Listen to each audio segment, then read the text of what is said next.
to the Soul Enchilada. I'm Laura Bussey, your co-host, here with the amazing Christine Ruth, licensed therapist, bringing free counseling every week through the Soul Enchilada podcast. I'm so glad you have joined us today. This is part 2 of dopamine dip. We're also talking about pain and pleasure. Are you ready, Christine, to dive into part 2? I am so ready. I love this topic. I love the discussion we started having.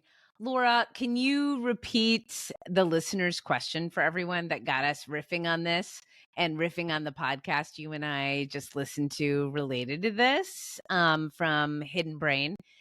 Share the question. Okay, here we go. Same question as last week. If you missed part 1, I hope you'll go back and listen to it. My daughter in college smokes a lot of pot. We could call it weed, we could call it cannabis.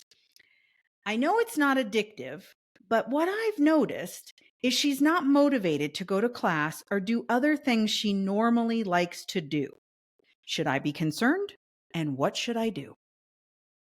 I know there are so many people like raising their hands right now. Like, I know so many young people, so many people of all ages engaging in cannabis. And Christine, you made it clear that part of this question is not correct, right? Cannabis is in fact addictive. True? Yes, but it's important to remember it's the THC, right? Because there's CBD, there's THC.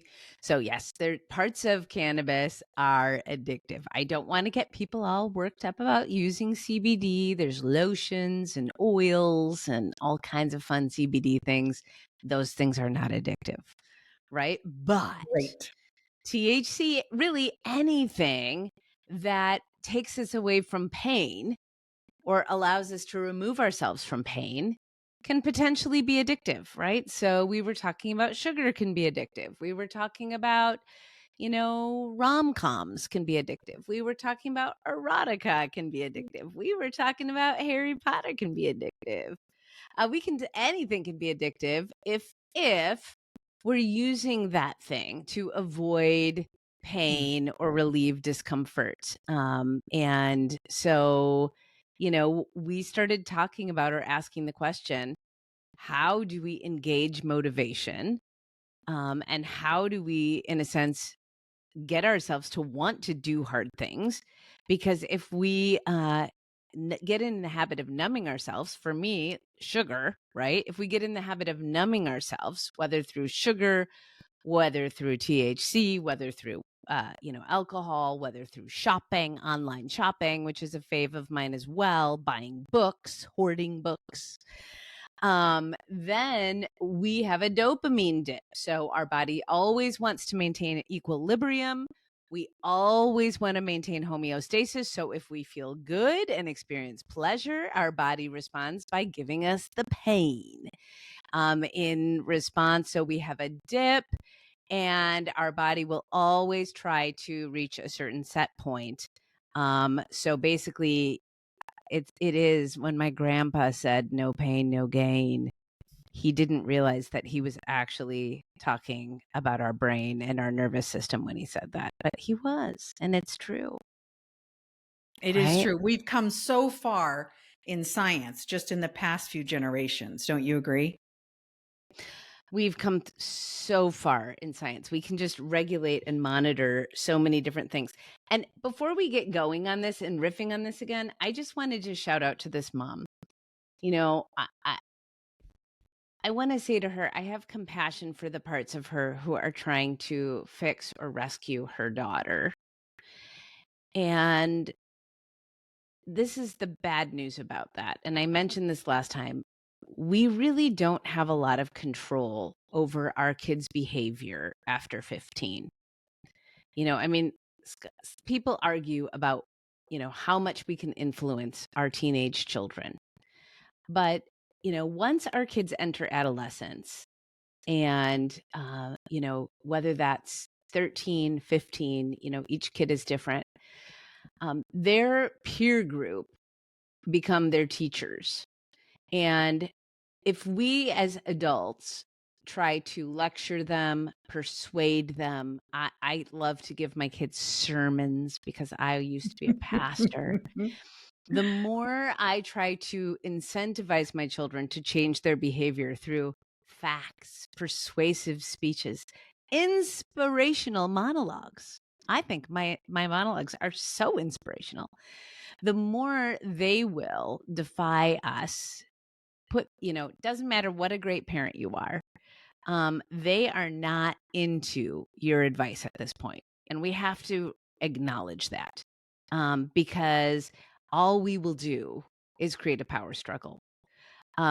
We can't, in a sense, change the mind of a 17-year-old or an 18-year-old or a 23-year-old. However, here's what leverage we do have.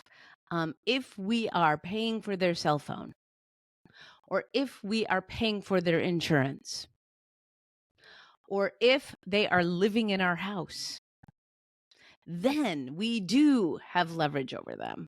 And so I just want to be clear about that, because if this person's living independently and they're living in their own apartment, this daughter, we really can't do much, to influence her. However, if this mother is paying for said daughter's insurance or cell phone, that's when I always ask the question, how do we engage this daughter's motivation by helping her access her survival instincts, by taking away some of the money that's allowing her to buy the weed? What I'm finding is we have lots of kids right now engaging in complex drug behavior. And a lot of it is they have a lot of disposable income. And we didn't have that disposable income when we were 17 and 18 years old. I was paying for my own insurance. I was paying for my own college tuition. So now we have parents that are doing those things. We're the wealthiest we've ever been in this country. And so we are paying for so much for our kids, me included. I'm not judging anyone. But what's happening is that's freeing up way too much income for kids to have the ability to buy weed or vapes, which are actually kind of expensive. So that is the leverage we do have, is to say, honey, thank you that you are an adult now. Thank you that I trust you. Thank you that you are ready to pay for your own insurance, pay for your own cell phone bill, pay for your own apartment. And I believe in you so much that I'm weaning you off of my support. Yeah, and that'll go over great, right? That goes over great. But that's just Yeah, a I can just parenting thing. visualize having that conversation. I Yes. want to dive into the pain and the pleasure and the dopamine, because, Mhm. there is a reason. And I would say to this loving mother, like, asking questions is such a great way to engage our young adults, Mhm. instead of, like, criticizing or judging or name calling or, saying hurtful things. So you could start with asking questions of, like, why is this? And what do you like about it? And what's going on with your schedule? And why aren't you going to class? And oftentimes those questions will lead to self-revelation, right? She's going to start Mhm. Mhm. connecting the dots. But Mhm. there's a chemical reason why this young person, and why so many people are reaching for that pleasure, reaching for the Mhm. pleasure, reaching for the pleasure. And I Mhm. want to get into that some more, Christine, with you, of, like, I don't think we've ever lived in a time period where we have more access to pleasure. Do you agree with Mhm. that? Like, Yeah. in our, in our hand, we hold our cell phone, and we can shop, and we can look at all kinds of images, and we can text, and we can scroll, and we can buy and Mhm. have more, do more, be more. That's the cell phone is kind of telling us. And we can't change that. That's the world that we live Mhm. in. But I Yeah. do think we need to have these creative conversations around pleasure and pain. And I'll just Mhm. speak for my daughter and I. Last summer, we had a really good, she kept Mm. saying, I'm so depressed, I'm so depressed. And there's 100 reasons why she should be, just situationally, and the grief that we've experienced as a family. But when I asked her, like, tell me a little bit more about that. Why are you feeling sad? And we Mhm. even have one of those emotional wheels. Do you use those Mhm. emotional wheels in your practice? I don't, but I know what you're talking about. They're lovely. Yeah, Yeah, so you look at describe them. sad, you look at sad and then you go, "Well, are you here? Are you angry? Are you pissed off?" That's your word, Mhm. Christine. Are you pissed off? Mhm. And once we get to that level, then all of a sudden she starts spilling out that she's pissed off about the roommate situation. She's pissed off about the classes. She's pissed off, and there's all kinds of things that our college students think that they're in control of, but they Mhm. really aren't because it's Mm. based on availability or professors or peer influence, which you just mentioned. So, one of the things I was thinking about is that as we look at that pain and pleasure, we don't want to um, keep our kids from all the pain, right? We don't want to blanket them and not let them experience any pain and just give them Mhm. pleasure, pleasure, pleasure, pleasure, because we want to be in that homeostasis, right? We want to find that balance. Yeah. So, Yeah. it's okay. It's okay when our kids are in pain. It's okay when they struggle, right? And we struggle Yeah. Yeah. and we should struggle, right? Life We is should struggle. struggle. Jesus Yeah, said, life is in this hard. life, yeah, Right. Right. Jesus said, and I'm a Jesus follower, in this life, you will struggle and you Yeah. will have problems and you will have trials, but take Yeah. heart because I've overcome the world. And so we can look to Jesus as our strength, look to God for all our friends who are Jewish, look to a higher Mhm. power, really a higher Mhm. power, saying, I'm not alone in this. This woman is not Mhm. alone in this struggle with her daughter. Her daughter's not Mhm. alone in this. And Yeah. yeah. Yeah. So Yeah, what and I love what you're saying. Oh, sorry, Laura. I mean, I love what you're saying because I really think that just to make this conversation even bigger, I think we have really unrealistic expectations in our culture about how much pain and suffering is part of life. And of course, like any good mother, I want my kids to be happy. And I have a part that wants to protect them from anything bad, right?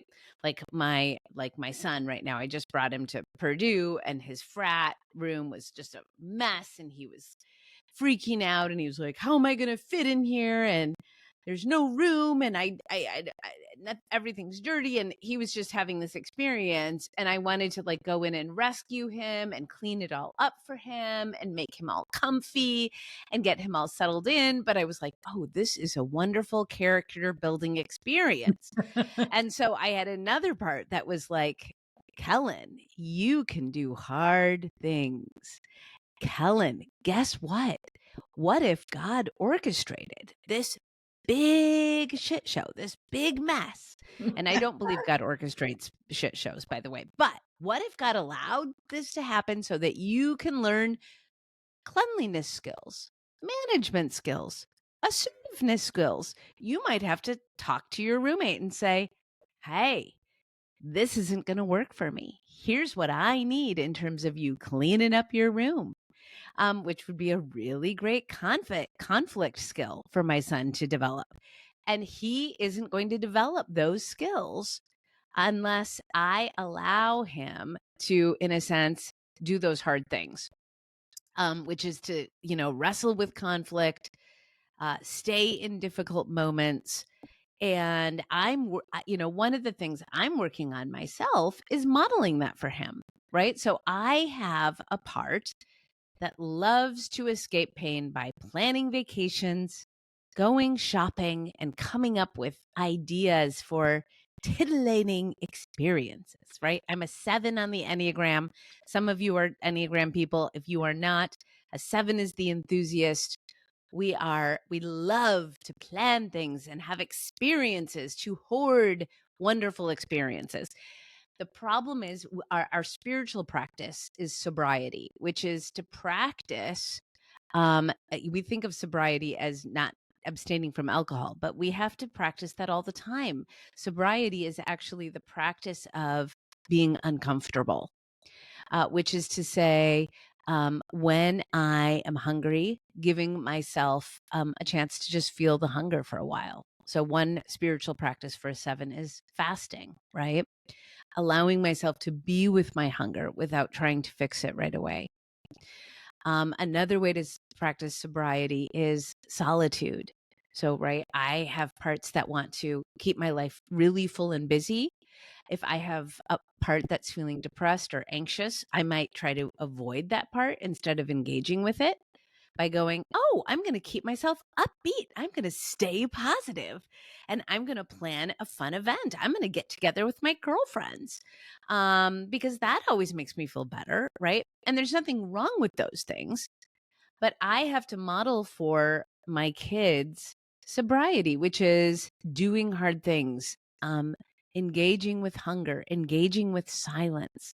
Right. So, one of the things I try to do every year is go on a silent retreat where I have to listen to the noise in my head. There's a wonderful place here in Jersey. They're all over the place, whatever state you're in, places where you can go do 3-day silent retreats. 1 week silent retreats are even better. But that's where we have to engage with, the noise in our head. And it usually takes 2 to 3 days for our brains to stop screaming at us like, Mom, I'm so stressed out. Oh my gosh. And listening to all the noise. And that noise can slowly subside. And then we can start listening to, oh, look at these dark emotions that are coming up. Oh, I have a part that's depressed. Oh, I have a part that's sad and grieving. Oh, I have a part that's sitting with regret. Oh, I have a part that's holding onto a grudge. All those dark parts of me don't come to the surface if I don't embrace solitude and sobriety and really learn to lean in to those so-called dark emotions and those painful things that I have parts that really would rather avoid. Right? I don't know. Do you have those parts, Laura? Do you have avoiding parts? Oh, of Um, course. Of course. I love that you admitted that you're a 7 on the Enneagram. You're the life of the party and you want to just go from party to party to party and just have adventure after adventure. I have a daughter who's a 7. I'm an 8 with the 7 wing. So I have a little bit more of the the leadership and take charge. And come on, Christine, we got to do this podcast. yep. We would not be doing this podcast without your eightness. And if you have never done the Enneagram, not to get off on that, we're going to put it in the show notes for you, a free version or a one that you can pay for that's a little more reliable. But we really encourage people to understand their Enneagram types because whether you're Jewish, Muslim, Sikh, or no spirituality whatsoever. What I love about the Enneagram is it helps you understand your personality, your archetype, your ego, how you try to protect yourself. And it recommends what spiritual practices are so critical for you. Because each personality type has its own spiritual practices that are uniquely suited to them. And for me, it's sobriety, which is not planning fun experiences, staying with my pain, diving into my resentment, Mhm. going into those dark places and going, what is the invitation here? And I have to really work hard to invite my kids to do that work. Like, hey, that question asking that you're talking about, Laura, right? So that when my son, my daughter are having a really hard time, rather than my rescuing parts going in and fixing everything, which is what my impulse is. Like, hey, be positive. Yay. Okay, that's my impulse. But instead to go, hey, wow, this sounds really tough. Like, um, you know, what would it feel like to stay with this? What are you afraid of in there? Yeah, what if things never got better between you and your roommate? Mhm. What would it be like if you were sleep deprived every single night? What are some ways that you could speak up to that, advocate for yourself, Mm. right? All that hard stuff that as Yeah. moms, we want to help our kids avoid. Right. And I think as women, we want to avoid the hard things too. We want to keep moving. We want to keep doing. We have so many people to take care of. And so we just keep moving through the pain, or we move through. Mhm. And for Mhm. me, the hard thing that I have been doing in this season of my life is trauma therapy. And I made a Mhm. pledge to a whole bunch of women that I would spend the summer really working on my emotional, mental health. And it has been so hard, Christine. Every single Mhm. time I leave my therapist's office, I like say, Mhm. I'm never going back. I'm never going back. That was so painful. I am not doing that Yeah. ever, ever, ever, ever, ever again. And I actually have a physical Yeah. response like, I'm so tired. I'm so Yeah. thirsty. I'm Yeah. depleted. I'm exhausted. But then Yeah. as the week goes on and I regain, my strength, I look back and I go, oh my gosh, no wonder. Like I'm holding all the pain in my throat. I'm feeling the grief and I'm talking to it. And it sounds so silly in a way, but I'm doing Mhm. the hard work of trauma therapy. And I know there are Yeah. women listening to this going, well, I would never do that. That's absolutely ridiculous. But the more I learn about trauma and therapy and Yeah. faith and trauma, we have all endured trauma from Mhm. childhood to adolescence, to young Yeah. adults, later in life. We all have some type of trauma that is living Mm. within our bodies and it is affecting our health, like our Mhm. whole soul enchilada health. And Mhm. I feel like I've Mhm. given my body permission this summer to lean in and Yeah. engage. And yeah, it's been really hard, but I Yeah. am now connecting dots, seeing the little girl inside of me, understanding some whys that I've never Mhm. known before. And it's worth it. It's Yeah. worth it. And I would encourage every single person who's listening to this podcast to ask, what is the hard thing that you need to do next? What's the hard step you need to take? Maybe it is getting a therapist. Maybe it is talking to one of your kids. Maybe it's talking to your partner. Maybe it's learning more. Maybe Mhm. it's going somewhere like a silent retreat. That sounds horrible to me. I'll just Yeah. be honest with you. I love to talk. I have like 10,000 words to get out in a given day. Where would they all Yeah. go? I mean, Yeah. that's Yeah. crazy. But Yeah. sometimes we need that extra encouragement or that extra challenge to say, it's Mhm. time. It's Yeah. time. It's Yeah. eventually this young woman is going to get sick and tired of being sick and tired of not going to class and dealing with all the issues. And the mother is going to get sick and tired. And then the problems are going to pile up. And there's going Yeah. to be a crossroad. There's going to be a Mm. crossroad where she's standing there going, I need to either deal with this and like be honest about this Mhm. is a problem, or I need this help, or I'm going to Mhm. stay here stuck, or I'm going to Yeah. run back to that pleasure seeking drug of choice. Right. Yeah. Yeah. That's exactly right. Yeah. And I love that you're naming this, Laura, because I loved how Anna Lemke talked about in her podcast on Hidden Brain. Um, we have to sometimes ask ourselves, is this how I want to be coping with this problem in 5 years? Is this how I want to be coping with this problem in 10 years? And that's always really illustrative to say, hey, what if I just do that next step, that hard thing now that will allow me to be freed from this coping strategy, right? This maybe it's a control freak part.